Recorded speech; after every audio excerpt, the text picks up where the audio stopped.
하나님이 오늘 우리에게 주는 하나님의 말씀은 요한복음 5장 1절부터 9절까지 말씀입니다.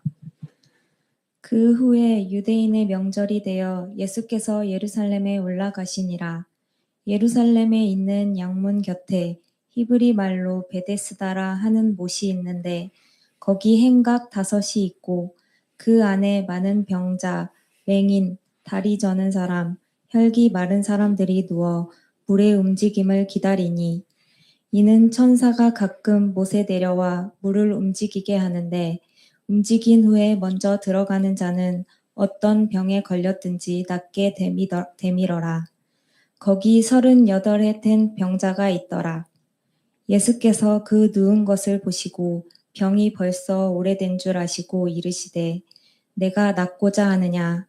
병자가 대답하되 주여 물이 움직일 때에 나를 못에 넣어주는 사람이 없어 내가 가는 동안에 다른 사람이 먼저 내려가나이다. 예수께서 이르시되 일어나 내 자리를 들고 걸어가라 하시니 그 사람이 곧 나아서 자리를 들고 걸어가니라. 이날은 안식일이니. 아멘. 하나님의 말씀입니다. 자리에 앉으시겠습니다. 우리 성도님들, 빅터 프랭클이라는 굉장히 유명한 유대인 심리학자가 있습니다. 여러분, 이 빅터 프랭클은 제2차 세계대전 당시에 여러분 최악의 독재자죠. 히틀러가 이끄는 독일에 의해서 다른 동료들과 함께 포로 수용소에 갇혀 있게 됩니다. 그런데 이 빅터 프랭클은요, 수용소에 있으면서 자기가 심리학자거든요. 심리학자로서 자기가 포로 수용소에 있는 것 때문에 실망하지 않고 이걸 오히려 기회로 삼습니다. 어떻게 기회로 삼냐면 수용소에 있는 사람들의 심리를 보면서 어떤 사람이 아무리 힘들고 어려워도 꿋꿋하게 살아가는지, 또 어떤 사람은 또 포기하고 결국엔 죽어가는지를 그 심리 상태를 이렇게 그 포로 수용소에 있으면서 연구를 하게 돼요. 그러면서 이 빅터 프랭클이 깨달은 게 뭐냐면 수용소에 있던 수많은 그 죽음 같은 그 어려움 속에 있는 사람들 중에 같은 상황에 처해 있어도 나이의 건강에 상관없이 희망을 가지고 있는 사람은요, 꿋꿋하게 살아가더라는 거예요. 근데 희망이 없는 사람들은 절망하고 일찍 죽는다라는 거예요. 그러면서 이 빅터 프랭클은 수용소에서 아주 중요한 어떤 결과를 발견하게 됩니다. 그것은 바로 죽을 수밖에 없는 상황에서도 사람은 희망만 포기하지 않으면 살 수 있다. 이거를 여러분 깨닫게 돼요. 그리고서 자신도 이렇게 마음을 먹었다고 합니다. 내가 지금은 수용소에서 죽음을 기다리고 있는 처지지만 끝까지 삶을 포기하지 않고 희망을 가지고 있는 한 나는 죽지 않는다. 그리고 이곳에 있다는 것이 얼마나 내게 행운인가. 이런 곳에서 심리학계에 공헌할 만한 진정한 삶의 의미와 생존의 상관관계에 대하여 연구하고 있으니 말이다. 나는 곧 이곳을 나가 많은 사람들 앞에서 강의하게 될 것이다. 결국 이 빅터 프랭클은 그 희망대로 살아남아 수용소를 나오게 되고요. 실존 분석적 의미의 종신요법이라는 로고세라피, 여러분 한마디로 사람이 어떤 어려움을 만나도 바로 태도에 달려있다는 거예요. 희망만 가지면 살 수 있다는 이런 위대한 업적을 남기게 됩니다. 심리학계에서는 여러분 거장 같은 사람입니다. 자, 우리 성도님들, 여러분에게 이 말씀을 드리는 이유가 있습니다. 사람은 희망이 있으면요, 아무리 어렵고 힘들어도요, 죽을 것 같은 상황이 있어도 희망이 있으면 삽니다. 근데 희망 없으면 살 수가 없어요. 그런데 중요한 건 예수 믿는 저와 여러분들은 하나님이 참된 희망을 주셨다는 거예요. 여러분들, 우리가 희망을 가져야 되고요. 그러나 헛된 희망을 가지면 안 됩니다. 여러분, 사람에게서 희망 찾지 마세요. 세상에게서 희망 찾지 마세요. 다 헛된 겁니다. 경험해 보셨잖아요. 여러분, 우리에게 참된 희망을 예수 믿는 사람에게 주님은 주셨습니다. 3가지입니다. 따라볼까요? 오직 예수, 오직 말씀, 오직 은혜. 여러분, 예수 믿는 자에게 주님이 주는 세 가지 희망입니다. 이 희망은 절대 헛되지 않습니다. 반드시 우리에게 희망의 것을 이루어 주십니다. 저는 오늘 우리 사랑하는 성도님들 다 각자 어떤 상황이 있을지라도 오늘 설교 제목처럼 나의 희망을 오직 예수, 오직 말씀, 오직 은혜로 붙잡으셔서 주님께서 여러분들에게 희망을 주셔서 여러분들 어떤 상황에서도 버티고 견디고 승리하시기를 축복합니다. 오늘 말씀이 이걸 말씀하고 있어요. 여러분, 요한복음 말씀의 특징이 뭐냐면 예수님이 자신이 그리스도고 구원자고 하나님이라는 것을 보여주는 7개의 표적이 요한복음에 나옵니다. 특별히 오늘 말씀에 세 번째 표적이 나오는데 소위 예수님이 38년 된 병자를 고치신 거예요. 여러분, 여기서 우리가 주목할 단어가 뭐냐면 38년이라는 단어예요.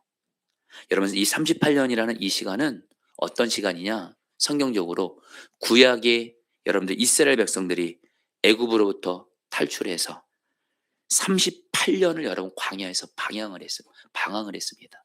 그래서 이스라엘 백성들에게 이 38이라는 숫자는 절망스러운 길고 오래된 시간을 의미합니다. 그래서 오늘 38년의 이 병자는 바로 어떤 사람이에요? 오랜 시간 동안 절망의 시간을 보내고 있다는 거예요. 병으로 인해서. 자, 그런데 여러분들 놀라운 건 바로 예수님께서 절망의 이 오랜 시간을 의미하는 38년이란 이 시간을 초월해서 38년 된 병자를 치유하시고 살리세요. 여러분, 이것이 여러분들에게 뭘 의미할까요? 여러분들 중에도 38년 된 병자 같은 분들이 있을 수가 있습니다. 아니요, 우리는 다 각자 나만의 38년 된 오랜 문제를 갖고 있는 분들이 있을 거예요. 지금 내 삶에 이 문제는 그래도 풀어졌는데 내 삶에 오래도록 해결되지 않는, 풀어지지 않는 나만의 38년 된 오래된 문제가 여러분에게 있을 거예요. 여러분의 삶에 있을 거예요. 자, 여러분들 오늘 기쁜 소식 알려드립니다. 내 삶에 아무리 오래된 문제가 있을지라도 주님께서 예수님만 역사하시고 우리에게 말씀을 주시기만 하면 아무리 오래된 문제 예수님이 풀어주시고 해결해 주십니다. 여러분, 저는 오늘 말씀을 정말 감사하며 감격하며 그리고 저 자신이 이 말씀을 꽉 붙들면서 여러분에게 전하는데요. 여러분, 저 자신도 그렇고 제가 우리 사랑하는 우리 성도님들 뵈면 거의 다가 그렇습니다. 다 각자만의 오래된 문제가 있어요. 그 문제 때문에 이제는 안 되는구나. 이 문제는 해결 안 되는 거구나. 여러분들, 예수님이 우리의 오래된 문제를 살려주십니다. 여러분, 오늘 말씀을 보면요. 예수님께서 유대인의 명절이 돼서 예루살렘으로 올라가시는데 오늘 말씀에서 예수님이 이상한 행동을 하세요. 명절이 되면 예루살렘에 가서 성전부터 가셔야 되는데 예수님이 예루살렘 가까이에 있는 베데스라는 연못을 가시는 거예요. 베데스다의 연못에는 어떤 곳이냐? 그 연못 주변에 많은 병자들이 있었습니다. 그 병자들이 베데스다 연못에 물이 움직이기를 기다리는 거예요. 왜냐하면 당시 베데스다의 연못을 두고 이상한 소문이 돌고 있었기 때문에 그래요. 그건 뭐냐면 이 베데스다 연못에는 한 번씩 밑바닥에서부터 물이 끓어오르는 현상이 있었는데 과학적인 지식이 거의 없었던 당시의 사람들 눈에는 마치 하늘에서 천사가 내려와서 물을 휘젓고 가는 것처럼 보였어요. 그리고 천사가 와서 물을 휘저을 때 누구든지 먼저 연못으로 뛰어들기만 하면 어떤 병도 낫는다는 소문이 들고 있었어요. 그리고 이 내용을 오늘 말씀 3절 4절에서 말씀하는데 특별히 괄호 안에 있습니다. 이것은 뭘 의미해요? 이 이야기는 미신이라는 거예요. 그런데 어쨌든 이 38년 된 병자는 베데스다의 연못에 있으면서 이 물이 움직이기만 하면 자기도 저 연못에 들어가면 병이 나을 수 있다. 이런 생각을 하고 여러분들 뭐예요? 베데스다 연못에 있었던 거예요. 바로 이곳에 예수님이 가신 거예요. 그리고 여러분들 예수님께서 이 38년 된 병자를 고치세요. 살리세요. 오래된 문제를 해결해 주세요. 성도님들, 앞서 말씀드린 대로 저와 여러분들이 38년 된 병자일 수 있습니다.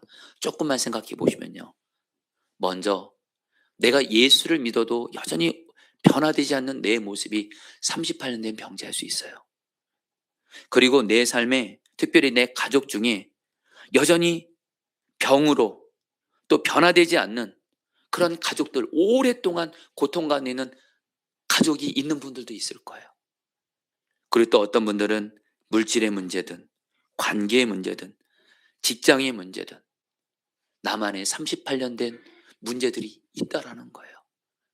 그런데 여러분들, 오늘 말씀을 의지해서 저는 여러분에게 믿음으로 선포합니다. 예수님께서 우리의 나만의 38년 된 문제를 예수님이 해결해 주십니다.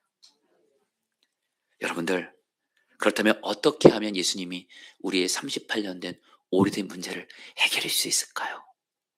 여러분 6절 말씀 같이 보겠습니다. 예수께서 시작. 예수께서 그 누운 것을 보시고 병이 벌써 오래된 줄 아시고 이르시되 내가 낫고자 하느냐. 여러분 예수님께서요 또 이 38년 된 병자에게 이상한 질문을 하세요. 어떤 질문이요? 너가 낫고자 하느냐. 여러분 이거 너무 당연한 거잖아요. 38년 된 병자가 이 병 때문에 38년 가까이 고통을 당했어요. 당연히 이 사람이 소원은 뭐겠어요? 병이 낫는 거일 거 아니에요. 그럼 당연히 병 낫는 게 소원일 텐데 예수님은 굳이 병든 이 38년 된 병자에게 너가 낫고자 하느냐 이렇게 물어요. 여러분 그 이유가 있어요. 이 너가 낫고자 하느냐가 이게 원어로 정확히 번역하면 이렇게 되어 있습니다. 너가 낫기를 원하는 마음이 있느냐 이런 뜻이에요. 여러분 지금 예수님께서 이 38년 된 병자를 살리려고 하시거든요. 이 사람이 오래된 문제를 해결해 주려고 하는데 이 38년 병자에게 문제가 있었어요. 하도 병이 38년 동안 오랫동안 지속이 되니까 이 병자가 이제 포기를 한 겁니다. 베데스다 연못에 있기는 하지만 내 병이 나을 거라는 것에서 희망을 갖지를 않아요. 절망합니다. 포기한 상태예요. 마음이 완전히 무너져 있는 겁니다. 이때 예수님께서 이 병자에게 말하는 거예요. 너가 낫고자 하는 마음이 있느냐. 여러분 우리가 분명히 알을 것이 있습니다. 포기하고 절망하면 주 예수님이 역사하시기가 어렵습니다. 그래서 우리 주 예수님은 우리의 먼저 마음을 일으키세요. 희망을 주시면서 마음을 일으키세요. 성도님들 중에 지금 내게 있는 어떤 오래된 문제로 인해서 다른 문제는 몰라도 이 문제만큼은 안 돼. 끝났어. 불가능해. 혹시 그런 거 있어요? 여러분 주님이 끝났다고 말씀하시지 않는 이상 여러분 우리에게 있는 문제 예수님이 능히 해결해 주실 수 있습니다. 여러분의 마음에 희망으로 예수님으로 인한 희망으로 인해서 혹시 어떤 문제에 대해서 포기하고 있고 절망하고 있는 분들 계세요? 오늘 우리의 유일한 희망 되시는 예수님을 바라보시면서 예수님이 여러분에게 말씀하는 거예요. 너가 낫고자 하느냐. 너의 그 오래된 문제 내가 능히 해결해 줄 수 있다고 믿느냐. 여러분 마음에 희망을 가지시면서 마음이 일어나시기를 축복합니다. 그런데 여러분들 이 38년 된 병자에게 안타까움이 있어요. 예수님이 너가 낫고자 하는 마음이 있느냐 물으니까 어떻게 대답해요? 7절입니다. 병자가 대답하되 시작. 병자가 대답하되 주여 물이 움직일 때 나를 못에 넣어주는 사람이 없어 내가 가는 동안에 다른 사람이 먼저 내려가나이다. 이 38년 된 병자가 뭐라고 말하냐면 예수님이 이 병자에게 내가 너를 너가 낫고자 하느냐 물었잖아요. 그러면 예수님 바라보면서 예수님 제가 낫고 싶습니다 이렇게 말하면 되는데 이 38년 된 병자에 문제가 있어요. 헛된 희망을 붙잡는 거예요. 바로 베데스다 연못의 희망으로 붙잡는 거예요. 뭐라고 말하냐면 저 베데스다 연못이 물이 동하면 천사가 내려와서 물이 동하면 저기 들어가면 낫는다고 합니다. 근데 나는 지금 몸이 너무 아파서 저 연못에 들어갈 수가 없습니다. 누가 저를 저 연못에 들어가게 할 수 있겠습니까? 이렇게 말하는 거예요. 여러분 이 38년 된 병자가요 베데스다 연못을 희망으로 붙잡고 있는 거거든요. 근데 이게 두 가지 이유 때문에 헛돼요. 하나, 다시 한번 베데스다 연못에 물이 동하는 것은 천사가 내려오는 게 아니라 어떤 밑에서 여러분들 어떤 간을천으로 물이 끌어서 올라왔을 뿐이지 미신이에요. 미신. 그 미신을 붙잡고 여러분 희망을 삼는 거예요. 여러분 갑자기 원고에 없는 얘기합니다. 여러분 제발 미신 붙잡지 마세요. 로또 뭐 사야 된다 이렇게 뭐 여러분, 제가 최근에 우리 성도님들 중에 놀라운 사실을 알았어요. 우리 교회를 너무 사랑하셔서 당신이 로또를 사고 있대요. 로또 사서 당첨되면 우리 교회 예배당 지어주시겠대요. 제가 그 말 듣고 감사는 했지만 여러분 예수님 밖에는 희망이 없어요. 그리고 여러분 이 38년 면제가 참 안타까운 게 뭐냐면요. 설령 물이 동한다고 쳐봐요. 가장 먼저 1등으로 들어간 사람이 낫는 거거든요. 근데 이 38년 면제는 몸도 아파서 제일 먼저 못 들어가요. 그러면서도 헛된 희망을 붙잡는 거예요. 여러분 정말 이 세상은 베데스다 연못과도 같아요. 1등한 사람만 살아나는 잘 되는 것 같고 1등만 해야 되고 여러분 다시 한번 이 38년 병자는 헛된 거 붙잡는 거예요. 여러분 오늘 말씀에서 여러분 예수님이 이 38년 된 병자의 유일한 희망이에요. 여러분 저는 6절에서 예수님이 38년 병자를 향해서 이렇게 말씀하세요. 먼저 그 누운 것을 보시고 병이 오래된 줄 아시고 너가 낫고자 하느냐. 예수님은 이 38년 병자의 이 고통을 보셨어요. 그리고 아셨어요. 그리고 능히 낫게 하시는 구원자이신 하나님이세요. 예수만이 유일한 희망이라는 거예요. 여러분 성경을 의지해서 말씀드릴게요. 저 여러분들 어떤 오래된 문제를 만나도 말입니다. 저 여러분들이 예수 아닌 다른 그 누구 무엇도 희망으로 붙잡지 않고 오직 예수님만을 희망으로 붙잡잖아요. 성경은 약속해요. 예수님만을 희망으로 붙잡고 나가는 사람은요. 예수님이 반드시 그 사람 살리시고 문제를 주님의 약속과 뜻 안에서 풀어주세요. 할렐루야. 여러분들에게 구체적으로 말씀드립니다. 여러분 예수 믿지 않는 분들 계세요. 예수님을 믿으세요. 예수님을 그리고 희망으로 붙잡으세요. 예수님이 여러분을 오래된 문제에 살리실 거예요. 우리 성도 중에 지금 예수님을 믿어도 내 삶에 오래된 문제가 있는 분들 절대로 포기하지 마세요. 예수 믿는 자에게는 포기란 없는 겁니다. 오직 예수님을 희망으로 붙잡고 예수의 이름을 부르며 나아가세요. 예수님이 이루어주세요. 오늘 말씀 준비하면서 제가 어떤 목사님의 글을 읽게 됐어요. 한국교회 부흥의 통로로서도 귀하게 쓰임받고 계시고 저에게는 영적으로 참 모델 같은 분이에요. 저에게도 참 영향을 끼치신 분인데 이분의 이야기를 제가 읽어드릴게요. 저는 중학교 입학할 때 집안 형편이 어렵게 되었습니다. 그래서 중학교 1학년인데도 가정교사로 이 집 저 집을 전전하며 살았습니다. 그리고 저희 아버지는 실직과 사업 실패로 생긴 빚 때문에 어느 날 가족들에게 유언장을 남기고 집을 나갔습니다. 그런데 제 할머니는 이렇게 살 바에 우리 가족 모두 죽어버리자고 하셨습니다. 그래도 저는 제 자신이 꽤 똑똑하다고 생각했기 때문에 언젠가는 성공하리라 믿었습니다. 그러나 대학 입시에 실패하고 엎침대 덮친 격으로 그나마 힘겹게 지탱해 나갔던 가세가 완전히 기울어지게 되어 저는 집안 식구들을 책임지게 되었습니다. 인생에서의 첫 실패와 가장으로서의 무거운 책임은 저에게 너무나 힘겹고 가슴이 찢어질 것 같은 고통이었습니다. 미래가 전혀 보이지 않는 세상에서 저는 종종 죽기로 결심을 하고 때로는 가족 전체와 자살을 기도하기도 했습니다. 저의 인생은 아무런 희망이 없었습니다. 그러던 어느 날 누군가가 저를 영어 성경 공부 모임에 나오라고 권유했습니다. 저는 혹시 영어 공부가 인생의 마지막 도움이 될지 모른다는 생각에 그 모임에 참석했습니다. 그런데 그 모임에서 저는 인생의 주인이신 예수님을 발견하게 되었고 예수 그리스도의 구원과 복음을 깨닫게 되었습니다. 암흑과 같은 저의 삶에 하나님의 구원은 한 줄기 빛과 같았습니다. 그 후 저는 400명이나 되는 많은 사람들 앞에서 간증하게 되었습니다. 간증이 끝났을 때 여러 사람들이 저에게 찾아와 이런 말을 했습니다. 형제의 간증은 이상하게 놀라운 감동이 있어. 만약 형제가 주님께 삶을 드린다면 주님은 형제를 놀랍게 쓰실 것 같은데 왜 전도자로 헌신하지 않습니까? 이와 같은 말을 여러 사람으로부터 계속 듣게 되자 저는 마음에 말할 수 없는 감동의 물결이 용솟음 쳤습니다. 쓸모없게만 느꼈던 저의 인생이 주님께 쓰임받을 수 있다는 사실에 감격하지 않을 수 없었습니다. 그날 일은 저의 인생을 180도 바꾸었습니다. 이제 저희 삶에 어둠은 사라지고 빛이 쏟아지고 있습니다. 예수 그리스도의 복음이 저의 삶을 바꾸었고 찬송은 저의 간증이 되었습니다. 새로운 삶을 찾은 후 제가 즐겨 부르던 찬송의 가사가 있었습니다. 주님이 살아계시기 때문에 내 인생의 미래를 만날 수 있네. 주님이 살아계시기 때문에 모든 두려움은 사라졌네. 주님은 내 인생의 미래를 붙들고 있다는 사실을 알기 때문에, 주님이 살아계시기 때문에 내 인생은 살만한 가치가 있는 것. 이 찬송의 간증 때문에 저는 오늘도 이렇게 예수님을 전합니다. 저의 삶을 바꿨던 살아계신 예수님은 오늘 당신의 삶도 바꿀 수 있습니다. 그 예수님이 내게 주셨던 기쁨의 삶을 당신에게도 주실 것입니다.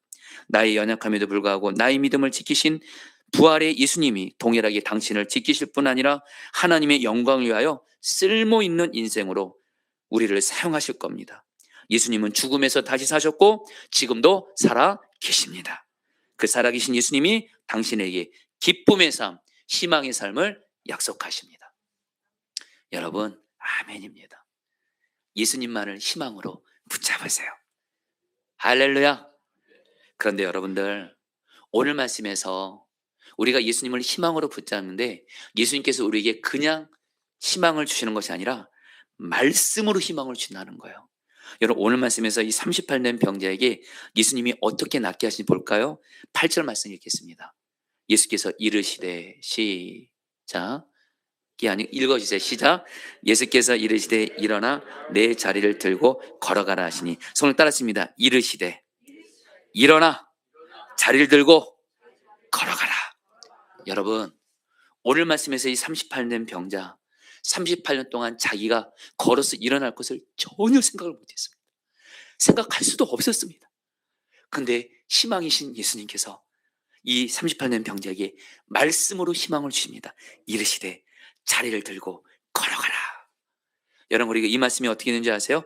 9절 말씀 혹시 보일 수 있을까요? 9절 말씀, 그 사람이 곧 나와서, 여러분 읽겠습니다. 9절입니다. 시작. 그 사람이 곧 나와서 자리를 들고 걸어가니라. 여러분, 이 말씀 보세요. 8절에서 예수님이 말씀하세요. 자리를 들고 걸어가라. 9절에서 그 사람이 나와서 자리를 들고 걸어가니라. 말씀이 그대로 이루어져요. 여러분, 우리 예수님의 말씀은요, 절대로 헛되지 않습니다. 반드시 예수님의 말씀은 우리에게 그대로 이루어집니다. 그래서 여러분들, 바로 예수님의 말씀이 우리의 희망이라는 거예요. 성도님들, 지금 여러분에게 지금 내게 어떤 오래된 문제가 있을지라도 여러분들이 예수님을 희망으로 삼고 나아가시잖아요.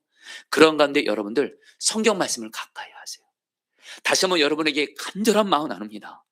성경과의 거리가 주님과의 거리입니다.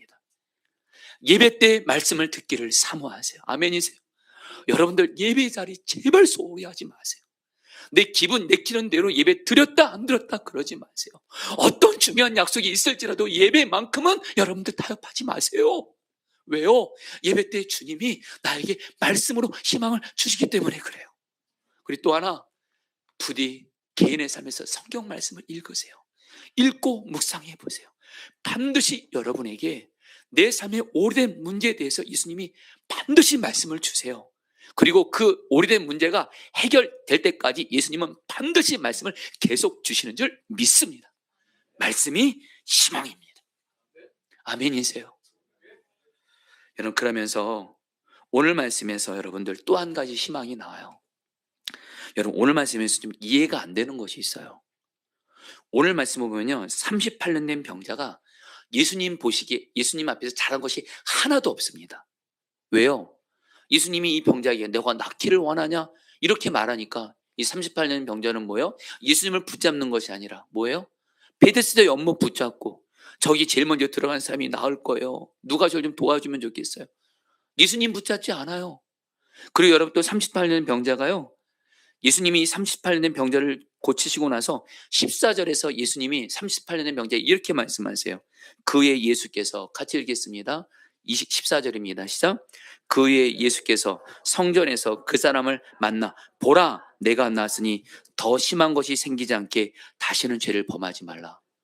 이 38년 병자가 이 병 때문에 고통당한 게 바로 죄 때문이었다라는 거예요. 그러면서 예수님은 38년 병자에게 병을 치료하고 나서 다시는 죄 짓지 말아라, 이렇게 말씀하세요. 근데 여러분, 저는 여기서요, 어떤 한 단어가 떠오릅니다. 바로 은혜입니다. 은혜. 여러분, 은혜라는 게 뭐냐면요, 나는 죄인이고 잘못한 것도 많은데 받을 자격이 없는 자인데, 우리 주님께서는요, 죄인이고 받을 자격이 없는 우리를 변함없이 용서해 주시고 사랑해 주시고 나아가 은혜와 복을 주시는 주님이세요. 바로 예수님의 은혜가 우리의 희망이라는 거예요. 이것에 대한 성경적인 근거 말씀드릴까요? 여러분, 왜 예수님은 굳이 베데스다 연못을 가셨을까요?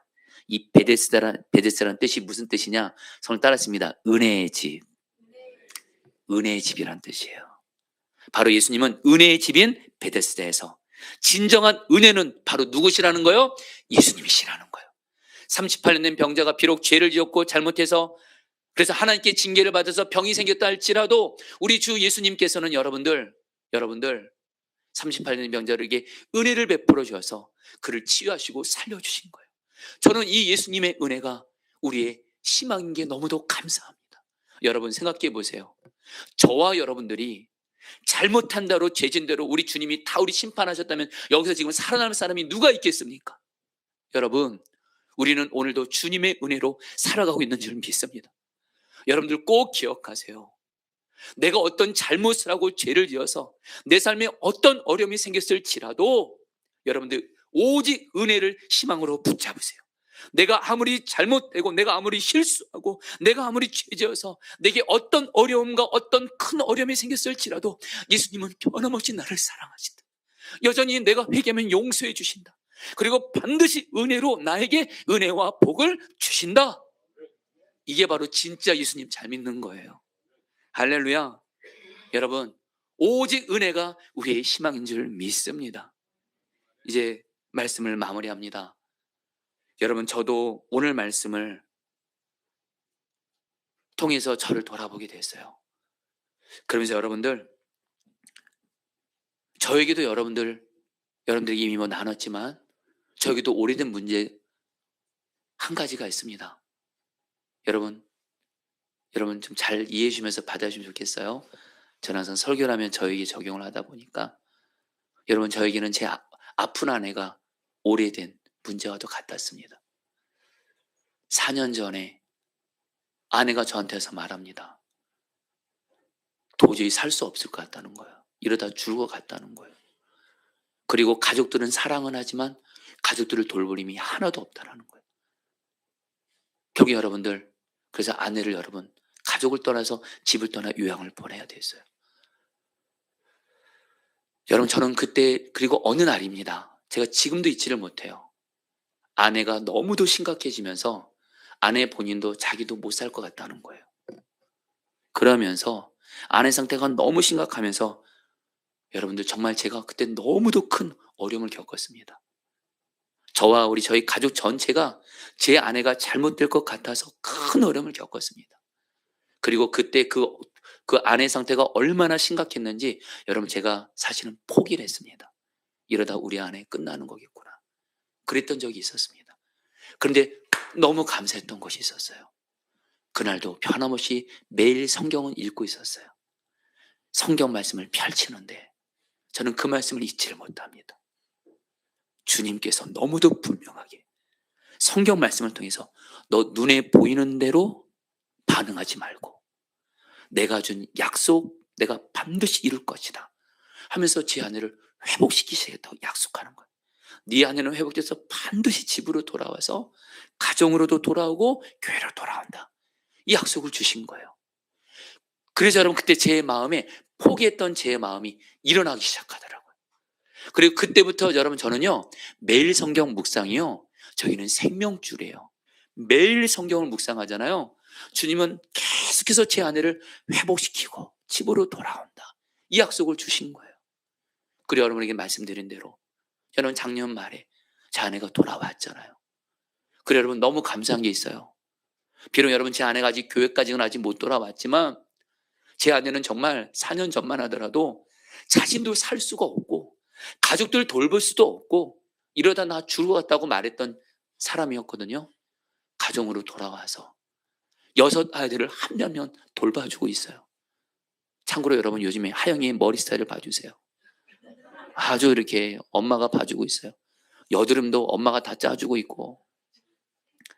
그래 여러분, 제 아내가 제가 호빵 좋아하는 걸 알고 집에 엄청 호빵을 사놔요, 여러분들. 당신 먹으라고.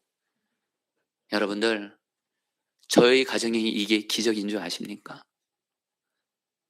저는 제 아내가 살아있어서 가족과 함께하고 있는 만으로도 저는 너무도 감사합니다. 진짜로 오직 예수, 오직 말씀을 희망으로 삼았어요. 그래서 또 하나, 나중에 아내가 말하더라고요.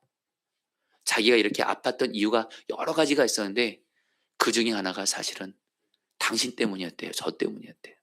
뭐라고 말하냐면, 제가 포도나무를 개척하면서 이 교회를 개척하는 것이 사실 여러분 쉽지 않다 보니까 제가 목회에 대한 신경 쓰면서 제 아내를 못 돌본 거예요, 여러분들. 근데 아내가 아무 말 안 하니까 괜찮은 줄 알았어요. 근데 아내가 힘들어도 남편이 저렇게 수고하고 애쓰고 힘드니까 자기 혼자서 힘든 것을 다 속으로 삼킨 거예요. 그게 곰고 골마서 그냥 터져버린 거예요. 그래서 제가 가끔씩 10번 중에 9번은 잘하다가도 한 번은 아내한테 혈기를 냈던 적이 있어요. 아내가 저한테 그래, 나는 당신이 화나는 게 무서워. 여러분, 제가 아내 앞에 제가 잘못했다고 했어요. 그래서 제가 주님께 기도했어요. 주님, 제 아내가 저렇게 아픈 게 제 원인이기도 합니다. 그런데 주님은 은혜의 주님이시죠. 제가 잘못했습니다. 저는 제 아내를 이제 사랑하고 잘 돌볼게요. 그리고 절대 아내에게 화내지 않겠습니다. 그렇게 계속 은혜를 붙잡고 기도했고, 여러분 정말 지금 주님은 제 아내 가운데 계속 역사하고 있고요. 사랑하는 성도님들, 저는 희망이 있습니다. 오직 예수, 오직 말씀, 오직 은혜를 붙잡고 여러분들, 제 아내는 반드시 회복돼서 이제는 교회로 돌아와서 함께 저와 함께 예수와 동행하며 이 교회를 섬기게 할 줄 믿습니다. 여러분, 여러분도 희망을 가지세요.